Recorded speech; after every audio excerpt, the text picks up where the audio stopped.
Alléluia, alléluia, alléluia. C'est l'antenne de notre prédication en temps de confinement. Aujourd'hui, fête de l'Ascension.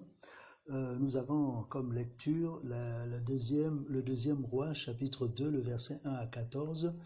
Et dans le Nouveau Testament, Marc, chapitre 16, le verset 15 à 20. Nous passerons d'abord dans la prière. Gloire au Père, au Fils et au Saint-Esprit, comme il était au commencement, ici et maintenant. Il en sera toujours de même jusqu'à l'éternité. Amen. Jéhovah, Jésus-Christ, Saint-Michel. Ô Dieu vivant, l'unique et le véritable Dieu qui est l'éternel, le Dieu de gloire, nous te disons merci pour ta bonté manifestée à l'égard de nous, tes enfants, en nous donnant la vie, en nous donnant l'opportunité présente d'élever la voix vers toi. Aussi nous venons trouver refuge auprès de toi, Seigneur Jésus-Christ. Nous te demandons de te souvenir de ton alliance contractée au moyen de ta croix avec ton serviteur Joshaphat, pour daigner envoyer sur nous, tes enfants, la plus insondable des forces du Saint-Esprit, pour que celle-ci, venant en nous, vienne nous éclairer, vienne nous rappeler les enseignements qui ont été donnés, vienne nous conduire dans la vérité, ouvrir les oreilles et l'esprit de toutes les personnes qui vont écouter cet enseignement. Ceci pour la gloire du Père, au nom de Jésus-Christ. Amen. Amen, amen au nom du Seigneur Jésus-Christ. Alléluia, alléluia, alléluia, alléluia. La fête de l'Ascension est celle que nous célébrons présentement. Et l'Écriture vient nous rappeler ce qu'est cette fête à travers 2e roi chapitre 2, le verset 1 au verset 14 et Marc chapitre 16, le verset 15 à 20. Ainsi, l'ascension est considérée dans la foi chrétienne céleste comme un pilier. L'Église du christianisme céleste comporte dans son listing 10 piliers. Cette ascension-là est un élément de base donc de l'Église du christianisme céleste. Et l'ascension est essentielle à la vie de l'Église du christianisme céleste. Dans la première lecture, on nous fait état de l'ascension du prophète Élie et dans la deuxième lecture, l'ascension de notre Seigneur Jésus-Christ.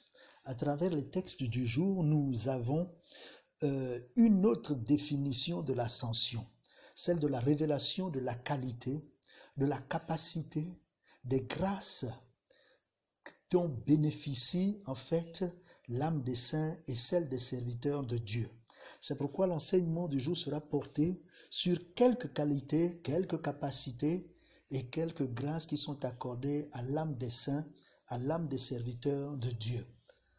En premier lieu, l'âme des saints et celle des serviteurs de Dieu exercent une souveraineté particulière. C'est ce qui nous est ressorti dans le verset 9.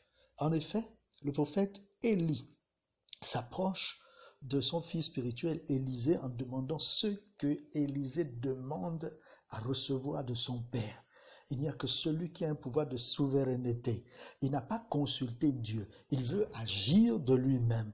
Et nous le voyons aussi dans 2e roi chapitre 4, le verset 2, où Élisée demande à la veuve qui était endettée ce que lui, il pouvait faire pour elle.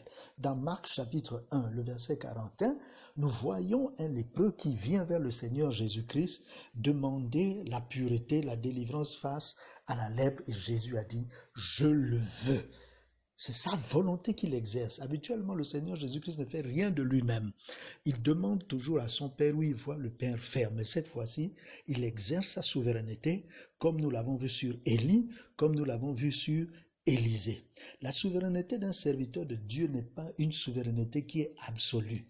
Elle comporte des limites. C'est ce que l'Écriture nous dit dans le livre d'Éphésiens, chapitre 4, le verset 7, au sujet des dons qui ont été accordés en l'homme comme une mesure, une limite de la grâce de Dieu.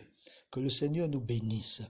En deuxième position, nous voyons que l'âme des saints, l'âme des serviteurs de Dieu a la capacité de se rendre imperceptible devant le regard humain.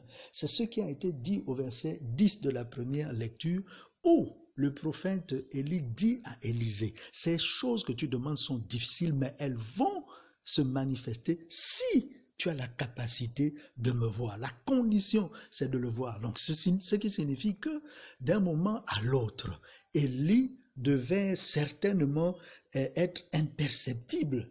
Et nous le voyons même dans la vie des saints. Regardons un peu dans Luc chapitre 4, le verset 29 à 30.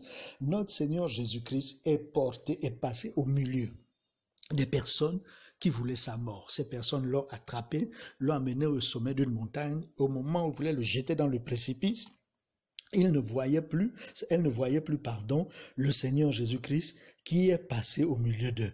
Dans le livre de Jean, chapitre 8, le verset 57 à 58, on voit notre Seigneur Jésus-Christ qui s'est caché quand les gens voulaient le lapider. Mais comment s'est-il caché de ces personnes qui étaient en face de lui au moment où il les enseignait? Mais parce qu'il s'est rendu tout simplement imperceptible à leur vue. Nous avons aussi dans le livre de 2e Roi, chapitre 6, le verset 18 à 23, le cas d'Élisée, qui était méconnaissable devant les Syriens. Lui-même a mené les Syriens au milieu de leur ville. Ils ne se sont même pas rendus compte que c'était Élisée, qu'eux, ils étaient à la recherche depuis longtemps. Pas du tout. Alors, le Seigneur peut nous bénir, nous accorder davantage sa grâce. Si nous faisons un avec lui, un avec le Seigneur Jésus-Christ, nous devenons semblables à lui. C'est ce qui est dit dans Jean chapitre 19, le verset 21 au verset 23. Nous exerçons également la plénitude du pouvoir. Nous devenons comme lui. Quand il a dit dans Matthieu 28, verset 18, « Tout pouvoir m'a été donné sur la terre comme dans les cieux », et dans Hébreux chapitre 2, le verset 8. En devenant un avec le Seigneur Jésus-Christ, nous avons également le pouvoir d'exercer l'autorité telle que lui-même il exerce. En troisième position, nous voyons que l'âme des saints, l'âme des serviteurs de Dieu est constituée d'une essence de feu et de souffle. C'est ce qui est dit dans le verset 11. Pourquoi il est dit dans le verset 11? La Bible nous dit que Élie est monté dans le tourbillon. Et la Bible nous montre encore que ce tourbillon et le char de feu étaient devant lui. Élie est monté dans le char de feu parce qu'il était devenu lui-même le feu. Il était également le tourbillon. Il avait une double nature en cet instant précis. C'est ce que nous n'arrivons pas à comprendre. C'était déjà une illustration de ce que saint Paul nous dit dans le livre de Hébreux chapitre 15, le verset 51 à 52, où tout le monde ne va pas mourir, mais certains seront transformés. Ainsi, Élie a eu la transformation parce que la chair et le sang ne peuvent pas hériter le royaume. Il a été transformé et dans sa transformation, il est ressorti en lui cette partie du souffle, cette partie de l'air et la partie du feu. Avec le roi David dans le psaume 90, le verset 10, où il dit que quand le temps est arrivé, nous nous envolons. Qu'est-ce qui peut s'envoler? Pas le corps physique. Non, c'est le souffle, c'est le feu. Et on voit aussi dans Marc 15, le verset 37 à 39, lorsque le Seigneur Jésus-Christ a expiré l'action d'expulser le souffle de son corps, le soldat romain qui était là a dit, celui-ci était vraiment un fils de Dieu. Comment est-ce qu'il peut le dire? Si quelque chose ne s'est pas passé, c'est uniquement par la sortie de son souffle qu'il a dit qu'il était le fils de Dieu. Non, il faisait nuit ce jour-là. De la bouche du Seigneur Jésus-Christ est sorti non seulement le souffle, mais encore une lumière que cet homme a pu voir au moment où il faisait noir ce jour-là. En effet, l'Écriture nous montre dans le psaume 104, le verset 4, et dans Hébreux chapitre 1, le verset 7, que lorsqu'il a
nous voyons dans le verset 19, en effet, soudainement, de la deuxième lecture, soudainement, le Seigneur vous dit,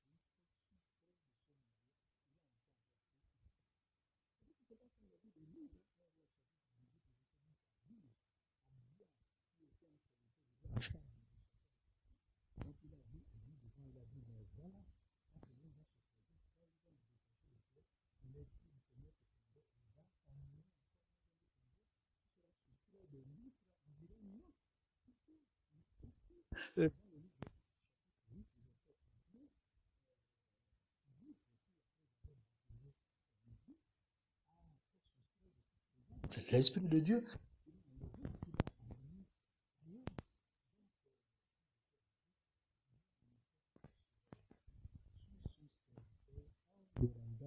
Tel que lui-même. Ainsi, nous pouvons lire dans le livre d'Éphésiens, chapitre 3, le verset 20, je vais le lire à 21. Or, à celui qui peut faire, par la puissance qui agit en nous, infiniment, au-delà de tout ce que nous demandons ou pensons, à lui soit la gloire dans l'Église et en Jésus-Christ dans toutes les générations au siècle des siècles. Dieu en nous, Christ en nous, peut faire par la puissance. Donc il y a une puissance qui agit en nous. C'est cette puissance-là qui habite donc l'âme des saints. Nous avons terminé notre prédication. Nous avons vu, si l'on pouvait voir les caractéristiques même des âmes des saints, des âmes des serviteurs de Dieu. Nous avons vu que l'âme des saints exerce une souveraineté particulière. Nous avons vu aussi que l'âme des saints a la capacité de se rendre imperceptible devant le regard humain. Nous avons vu que l'âme des saints ou des serviteurs de Dieu est investie d'une essence de feu et de souffle. Nous avons vu que l'âme des serviteurs de Dieu, est investie d'une grâce qui permet à cette âme de se soustraire de certains endroits d'une manière miraculeuse. Que Dieu vous bénisse. Jéhovah, Jésus-Christ, Saint-Michel, ô Dieu d'amour et de bonté, l'Éternel, le Dieu de gloire. C'est au nom de Jésus-Christ que nous te remettons toutes ces personnes que tu as mises à l'écoute de cet enseignement. Nous te prions d'envoyer la plus insondable des forces du Saint-Esprit, qu'elle sanctifie conscience, âme et esprit, les ramène dans ta voie, pour marcher dans ta voie, pour les guérir, au nom de Jésus-Christ. Amen. Amen. Amen au nom du Seigneur.